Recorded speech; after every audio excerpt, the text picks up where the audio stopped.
I've been a Cowboys fan my whole life. Along the way, I've even had the pleasure of meeting some of the Dallas Cowboys legends who built this franchise into America's team.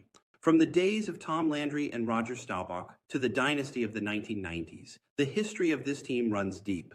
But this video isn't about the years before Jerry Jones. This is about what happened after he bought the team in 1989.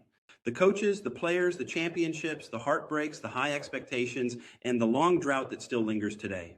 We're going to walk through each era of the Jerry Jones years, from the dynasty that defined the 1990s to the constant chase for a sixth Super Bowl. This is the story of the Dallas Cowboys under Jerry Jones. Era 1, 1989 to 1993, the buyout and rebuild.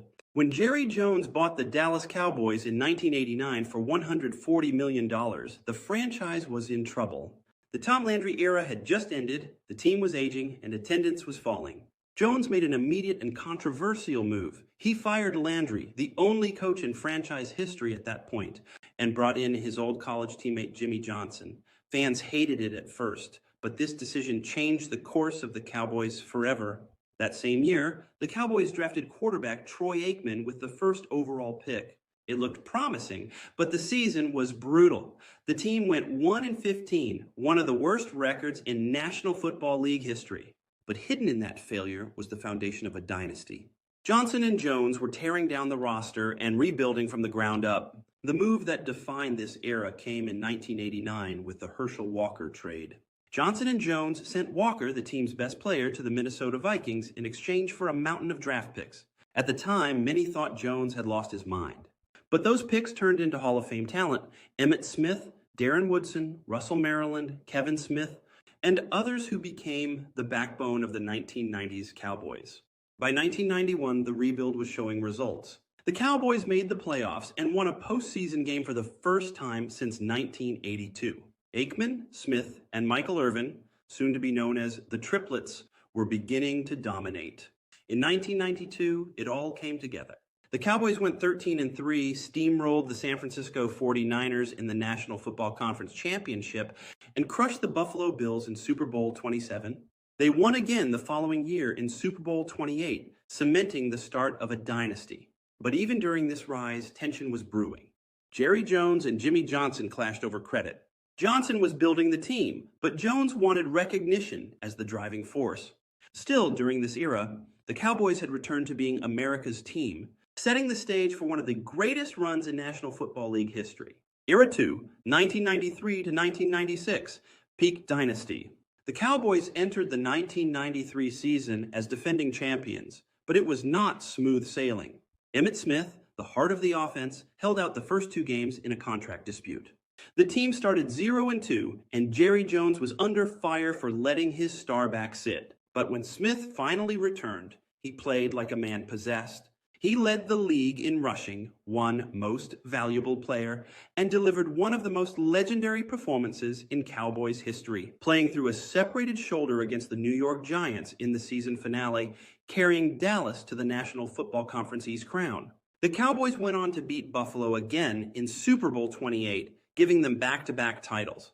By 1994, the Cowboys were chasing a three-peat. They still had Troy Aikman at quarterback, Michael Irvin dominating defenses, and Smith running behind a massive offensive line known as the Great Wall of Dallas.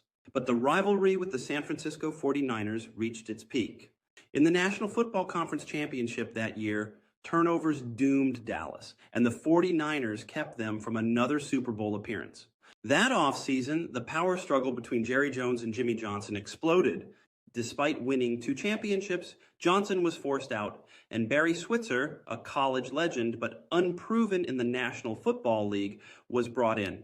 Many thought this would derail the dynasty, but the roster was so talented it could carry almost anyone. In 1995, the Cowboys silenced doubts. Smith had another dominant season, Irvin was unstoppable, and Deion Sanders, added from the 49ers, gave them the league's best defense. Finished 12-4 and beat the Pittsburgh Steelers in Super Bowl 30. It was their third championship in 4 years, firmly establishing them as the team of the 1990s. The following season, expectations were sky high again, but injuries, off-field distractions, and complacency crept in. The Cowboys lost in the divisional round to the Carolina Panthers, and just like that, the dynasty began to unravel. This era is remembered as the golden age of Jerry Jones's ownership. The Cowboys were not just good, they were the National Football League's measuring stick. But beneath the rings, cracks in leadership and egos were already starting to pull the empire apart. Era 3, 1997 to 2002, post-Dynasty decline. After the glory of 3 championships in 4 years, the Cowboys entered a new era, one defined by fading stars, front office turmoil, and unmet expectations. The 1997 season showed the first real signs of decline. Barry Switzer was still head coach, but the aura of invincibility was gone. The team still had Troy Aikman, Emmitt Smith, and Michael Irvin, but they were aging and banged up. Dallas finished 6-10, missing the playoffs for the first time since 1990. By 2000, Dave Campo was the head coach, and the dynasty pieces were nearly gone. Michael Irvin suffered a career-ending neck injury in Philadelphia, Troy Aikman retired after a string of concussions, and suddenly the Cowboys were rudderless. The team cycled through quarterbacks like Quincy Carter, Anthony Wright, Chad Hutchinson, and Ryan Leaf, none of whom could carry the weight of the franchise. From 2000 to 2002, Dallas suffered through 3 straight 5-11 seasons under Campo. The offense was anemic, the defense average, and the team had lost its identity. For a fan base that had tasted glory just a few years earlier, these were bitter times. What made it worse was the expectation. Every year, Jerry Jones insisted the Cowboys were contenders. Every year, the results proved otherwise. The revolving door of coaches, quarterbacks, and draft busts cemented this as one of the darkest stretches in team history. Still, this painful era set the stage for what came next. Era 4, 2003 to 2006, the Bill Parcells era. After 3 straight 5-11 seasons, Jerry Jones shocked the football world by hiring Bill Parcells in 2003. Parcells, a 2-time Super Bowl champion with the Giants, brought instant credibility and discipline to a franchise that had lost its way. For the first time in years, Jones handed some control to a coach with the resume to demand it. The results were immediate. In Parcells' first season, the Cowboys finished 10-6 and made the playoffs, powered by a fierce defense led by safety Roy Williams and an unlikely starting quarterback, Quincy Carter. Though they lost to Carolina in the wild card round, it was the first real sign of hope since the Dynasty years. But sustaining success proved harder. In 2004, the Cowboys slipped back to 6-10 as Carter was released amid off-field issues, and the team shuffled through quarterbacks like Vinny Testaverde and Drew Henson. Parcells was rebuilding, but the roster still lacked stability at the game's most important position. In 2005, Drew Bledsoe took over at quarterback, and Dallas looked competitive again. They finished 9-7, but narrowly missed the playoffs. The defense was solid, and young pieces like DeMarcus Ware, drafted that year, gave fans a glimpse of the future. Then came 2006, the season that introduced Tony Romo. Midway through the year, Parcells benched Bledsoe for the undrafted free agent from Eastern Illinois. Romo brought instant energy and improvisation, leading Dallas to a playoff berth. But in the wild card game against Seattle, his infamous botched hold on a potential game-winning field goal became one of the most heartbreaking moments in Cowboys history. That game marked the end of Parcells' tenure. He retired after the season. Frustrated by near misses and the constant push-pull with Jerry Jones, still his era was not a failure. Parcells restored toughness, rebuilt the defense, and unearthed Tony Romo, setting the stage for the next decade of Cowboys football. But with Parcells gone, the question loomed, could Jerry Jones maintain discipline and build a true contender again? Or would the franchise slip back into chaos? The answer came in the next era under Wade Phillips. Era 5, 2007 to 2010, the Wade Phillips years. When Bill Parcells stepped away, Jerry Jones turned to Wade Phillips, a defensive-minded coach known for being a player's coach. Phillips inherited a talented roster built largely during the Parcells years, with Tony Romo stepping into stardom, Terrell Owens dominating as one of the league's best receivers, and DeMarcus Ware emerging as a defensive nightmare for quarterbacks.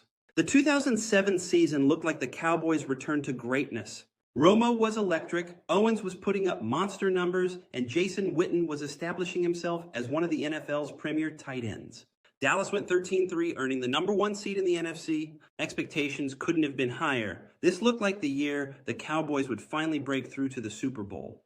But in the playoffs, disaster struck. In the divisional round, the Cowboys were upset at home by the eventual champion New York Giants. Romo, criticized after a late interception and even for a vacation trip with Jessica Simpson before the game, became the face of another letdown. The loss stung deeply because this team had all the pieces to win it all. The following season saw more frustration. In 2008, Dallas finished 9-7 and missed the playoffs entirely after a collapse late in the season. Locker room drama, particularly involving Owens, overshadowed their talent. Owens was released after the year, ending his tumultuous but productive run in Dallas. Then came 2009, the high point of the Phillips era. Romo had one of his best seasons, Miles Austin broke out as a star receiver, and Ware continued terrorizing offenses. The Cowboys went 11-5, won the NFC East, and most importantly, finally won a playoff game, demolishing the Philadelphia Eagles in the wildcard round.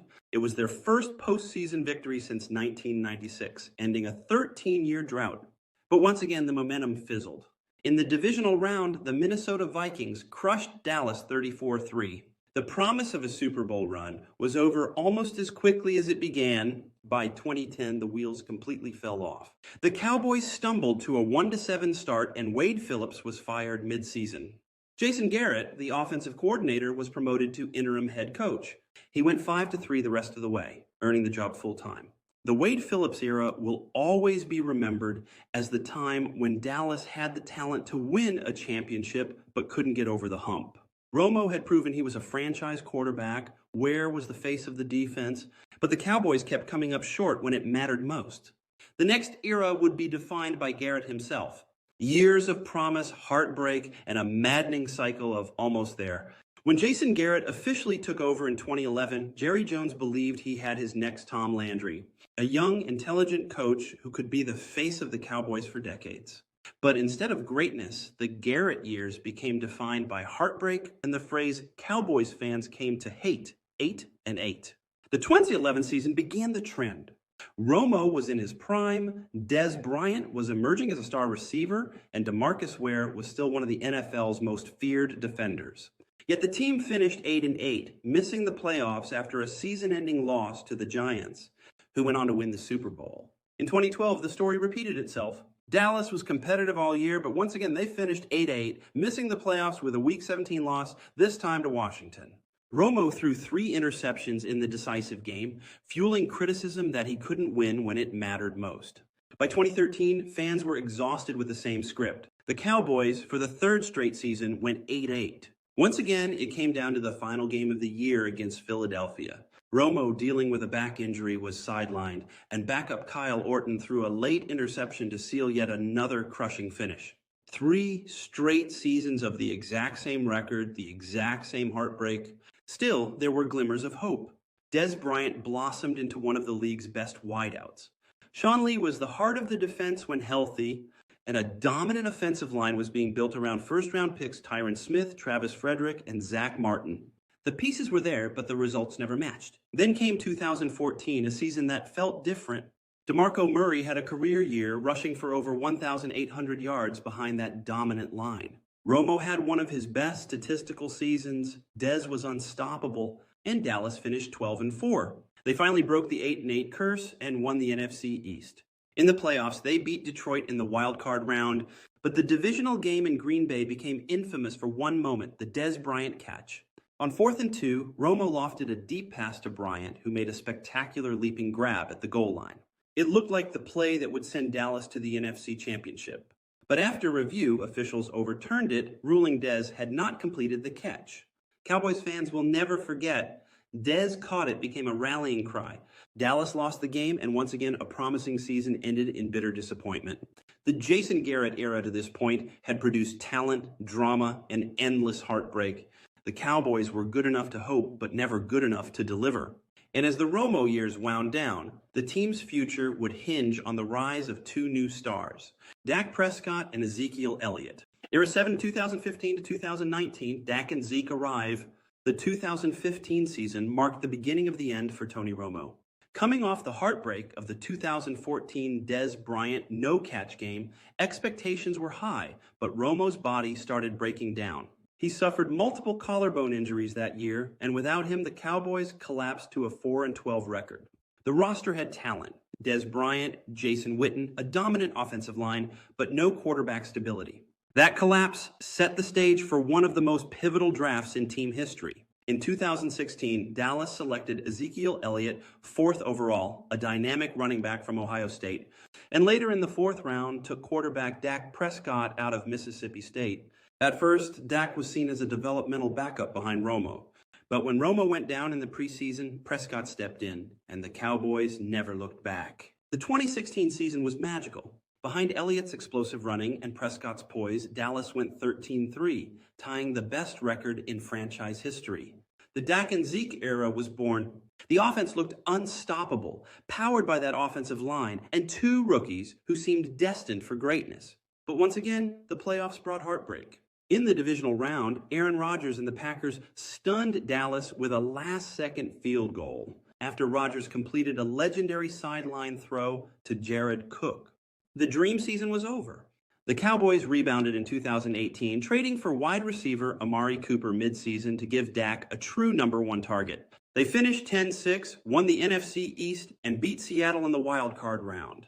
But once again, they fell short in the divisional round, losing to the Rams and their high-powered rushing attack. By 2019, frustrations were mounting. The roster was stacked. Dak, Zeke, Cooper, a strong line, Jalen Smith and Leighton Vander Esch anchoring the defense. Expectations were high, but the team stumbled to 8-8, missing the playoffs again. Jason Garrett's time had run out. After nearly a decade, he was finally let go. This era will be remembered as one of hope and wasted potential. Dak Prescott proved he could be a franchise quarterback. Zeke was an all-pro force, and the team had the pieces to contend. But once again, the Cowboys couldn't get past the divisional round. The Super Bowl drought grew heavier each year. The next chapter would begin with a new head coach, Mike McCarthy, a man who had beaten the Cowboys in the playoffs before. He was brought in to finally turn talent into championships. Era 8, 2020 to 2024, the Mike McCarthy years. When Jason Garrett was let go, Jerry Jones turned to a proven name, Mike McCarthy, a Super Bowl winning coach with the Green Bay Packers. His arrival was supposed to bring stability and championship credibility. But McCarthy's tenure in Dallas became a story of big expectations, flashes of dominance, and ultimately disappointment. In 2021, the Cowboys bounced back. McCarthy hired Dan Quinn to overhaul the defense, and first-round pick Micah Parsons exploded as Defensive Rookie of the Year. Dak returned healthy, CeeDee Lamb emerged as a playmaker, and Dallas went 12-5, reclaiming the NFC East crown.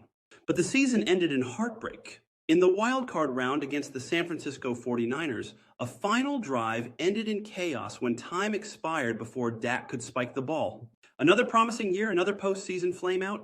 The pattern repeated in 2022. The defense was ferocious with Parsons and Trayvon Diggs leading the way. Dallas finished 12-5 again, then beat Tom Brady and the Buccaneers in the wild card round, their first road playoff win since 1992. But once again, San Francisco ended their season, this time in the divisional round. Dallas looked like a contender, but couldn't get over the hump. By 2023, frustration was growing. Once again, the Cowboys went 12-5, dominating in the regular season. Dak played sharp, Lamb became a true #1 receiver, and the defense looked elite. Yet in the playoffs, Dallas suffered one of its most embarrassing losses in recent memory. A home collapse against the Packers in the wild card round. Then came 2024, McCarthy's final year. The roster looked strong, but the season unraveled. Dak Prescott suffered a season-ending hamstring injury in Week 9, and the Cowboys stumbled to a 7-10 finish, missing the playoffs for the first time in 4 years. The defense, now under Mike Zimmer, couldn't carry the load. The disappointment sealed McCarthy's fate. On January 13, 2025, Jerry Jones announced the Cowboys would move on from McCarthy, closing a 5-year chapter defined by regular season success, but postseason failures. The McCarthy era will be remembered as a paradox. The Cowboys consistently looked like contenders. Double-digit wins, a superstar defense, one of the NFL's most talented rosters. But in the moments that mattered most, they fell short. McCarthy had brought order and stability, but not the one thing Jerry Jones and Cowboys fans demand most, a championship. The 2024 season was the breaking point. The Cowboys stumbled to a 7-10 record, finishing third in the NFC East and missing the playoffs for the first time in 4 years. Dak Prescott's season-ending hamstring injury in Week 9 exposed the team's fragility. And despite flashes from CeeDee Lamb and Micah Parsons, the roster never found its rhythm. It was Dallas's worst home record in years, and the weight of unmet expectations finally forced Jerry Jones to act. On January 13th, 2025, Jones announced the team would not renew Mike McCarthy's contract, ending his 5-year tenure. McCarthy had delivered 3 straight 12-win seasons, but only 2 playoff victories, and never took the team past the divisional round. For a franchise chasing its first Super Bowl since 1996, that wasn't enough. Just days later, the Cowboys turned to a familiar face. Brian Schottenheimer, their offensive coordinator, was promoted to head coach on January 24th, 2025. It was his first head coaching job, and Jones made it clear the mandate was simple: fix the offense, build a new identity, and deliver results. Schottenheimer was praised for guiding one of the league's most explosive offenses in 2023, and now he would be tasked with leading the entire franchise. To stabilize the defense, Dallas brought in Matt Eberflus as defensive coordinator. A former Cowboys assistant who had been head coach of the Bears, Eberflus returned with a reputation for discipline and structure. The move signaled a philosophical reset: toughness, balance, and accountability. Then came the blockbuster. In the summer of 2025, Dallas shocked the NFL by trading away Micah Parsons to the Green Bay Packers in exchange for 2 first-round picks and Pro Bowl defensive tackle Kenny Clark. The move sent shockwaves through the league, parting with a generational talent, but Schottenheimer insisted it was about building depth, culture, and long-term balance rather than relying on one superstar. As the Cowboys enter the 2025 to 2026 season, the roster looks different, the coaching staff is rebuilt, and the pressure is greater than ever. Dak Prescott remains the quarterback, CeeDee Lamb is in his prime, and Kenny Clark anchors a new-look defense under Eberflus. Jerry Jones, now in his 80s, knows time is short. The question is simple: will Brian Schottenheimer's Cowboys finally end the drought and bring a championship back to Dallas? Or will this be another chapter in the cycle of hope and heartbreak that has defined the franchise since 1995-96? Conclusion: the legacy of Jerry Jones Cowboys. From the bold purchase in 1989 to the dynasty of the 1990s, from the lost years of decline to the modern cycle of promise and heartbreak, the Dallas Cowboys under Jerry Jones have been anything but quiet. Every era has carried the weight of expectation. Some delivered glory, most ended in frustration. The highs are unforgettable: the Herschel Walker trade that built a dynasty, the dominance of the Triplets, the 3 Super Bowls in 4 years, and the stars who wore the star: Aikman, Emmett, Irvin, Romo, Witten, Ware, Dez, Dak, Parsons, and so many others. Few franchises have produced more iconic players or commanded as much attention, but the lows are equally defining. The endless coaching changes, the playoff collapses, the Dez caught it heartbreak, the endless 8-8 seasons, and nearly 3 decades without reaching the NFC Championship game. For all the talent, for all the headlines, the one thing that has eluded the Jones era is sustained postseason success. As the Cowboys now enter the Brian Schottenheimer era, the mission remains unchanged: restore Dallas to the pinnacle of the NFL. With Dak Prescott, CeeDee Lamb, and a reshaped roster, the pieces are still there. But history looms large, and every season adds weight to the drought. Jerry Jones has always promised to keep the Cowboys relevant. On that front, he has delivered. Dallas is still America's team, the most valuable franchise in sports, and always in the spotlight. But for fans, relevance isn't enough. What matters is championships.